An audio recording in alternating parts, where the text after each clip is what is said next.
మీ కొండారెడ్డి చేసిన ఘనకార్యాలు రాజకార్యాలు. ఓకే సుజాత గారు మీరు రెస్పాండ్ అవ్వండి, తర్వాత చూపిస్తారు.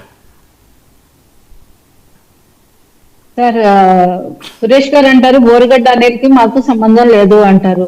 అంటే చేయించాల్సిందంతా చేయించేసి ఈ రోజు మాకు సంబంధం లేదు అంటే విచారణ సంస్థలు ఏమి అంత పిచ్చిగా ఉండవండి, అంత పిచ్చోళ్ళు ఏమి కాదు.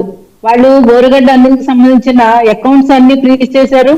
అతనికి ఎక్కడి నుంచి ధనం సమకూరింది, ఎవరు ఫండింగ్ చేశారు, ఏ విధంగా డబ్బులు వచ్చినాయి, వైసీపీ నుంచి కాకపోతే వారి నాయకుల దగ్గర నుంచి ఎవరి దగ్గర నుంచి వచ్చినాయి, వచ్చిన తర్వాత ఆయన తిట్టడం మొదలుపెట్టి ఈ రకమైన అబ్యూజింగ్ లాంగ్వేజ్ మొదలుపెట్టినప్పటి నుంచి ఆయనకి అకౌంట్స్ లో ఎక్కడి నుంచి డబ్బులు వచ్చినాయి అవన్నీ విచారణ సంస్థలు విచారణ చేస్తున్నాయి. కాబట్టి ఇప్పుడు అతని అకౌంట్స్ ని కూడా ఫ్రీజ్ చేయడం జరిగింది.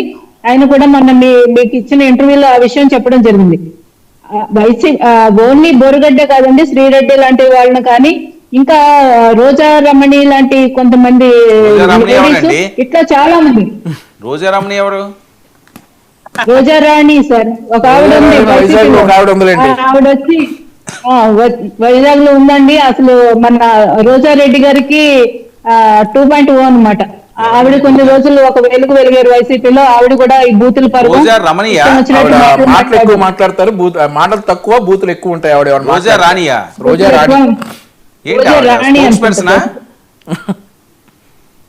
ఏంటండి స్పోక్స్ పర్సన్ ఆవిడ?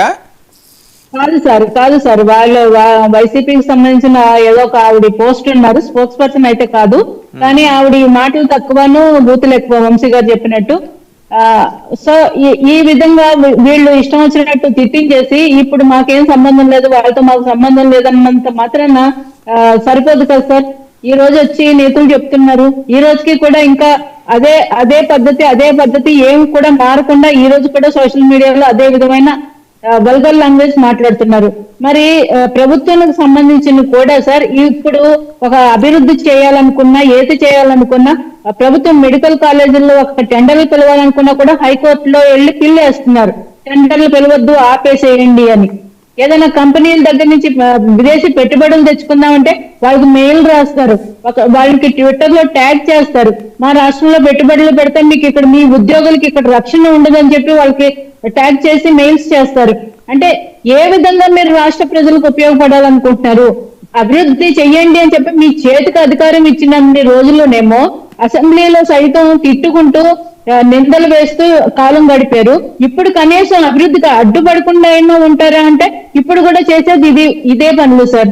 అంటే ఇప్పుడు ప్రభుత్వం మెడికల్ కాలేజీలు కట్టేసి ఈ ప్రభుత్వానికి ఎక్కడ మంచి పేరు వచ్చేస్తుందా అని చెప్పి వీళ్ళు అభివృద్ధికి అడ్డుపడడం కూడా ఒక పెద్ద నేరమే సార్. ఈ విషయంలో కూడా ప్రభుత్వం ఖచ్చితంగా కఠిన చర్యలు తీసుకుంటుందనే భావిస్తున్నాం. వీళ్ళు ఎలాగో మారరు, వీళ్ళ లాంగ్వేజ్ మారదు, సోషల్ మీడియాలో వీళ్ళ అబ్యూజింగ్ మారదు. కానీ అట్లీస్ట్ అభివృద్ధి పనులకు కూడా ఆటంకం కలిగిస్తుంటే మాత్రం ప్రభుత్వం చూస్తూ ఊరుకునే పరిస్థితులు అయితే లేవు సార్. మనం గతంలో మరి రంగనాయకమ్మ లాంటి వారిని ఒక 70 ఏళ్ల పెద్దావిడిని తీసుకుని వెళ్ళి ఒక పోస్ట్ ఫార్వర్డ్ చేసినందుకే మీరు తీసుకుని వెళ్ళి అరెస్టు చేసేయచ్చు, గోడలు దూకి మహిళా రైతుల్ని అరెస్టులు చేసేయచ్చు, అర్ధరాత్రి నోటీసులు ఇవ్వకుండా అరెస్టులు చేసేయచ్చు, ఒక ధర్నా చేద్దామని ఒక పిలుపు ఇస్తే ఒక నాయకుడు వాళ్ళందరికీ 41A నోటీసులు ఇచ్చి కూర్చోబెట్టొచ్చు, గృహ నిర్బంధాలు చేయొచ్చు. సాక్షాత్తు ఒక పార్టీ అధినేతనే కూడా మీరు నిర్బంధించారు. వైజాగ్ లో పవన్ కళ్యాణ్ గారు కాన్వాయ్ అంట ఏ విధంగా ఒక పోలీస్ అధికారి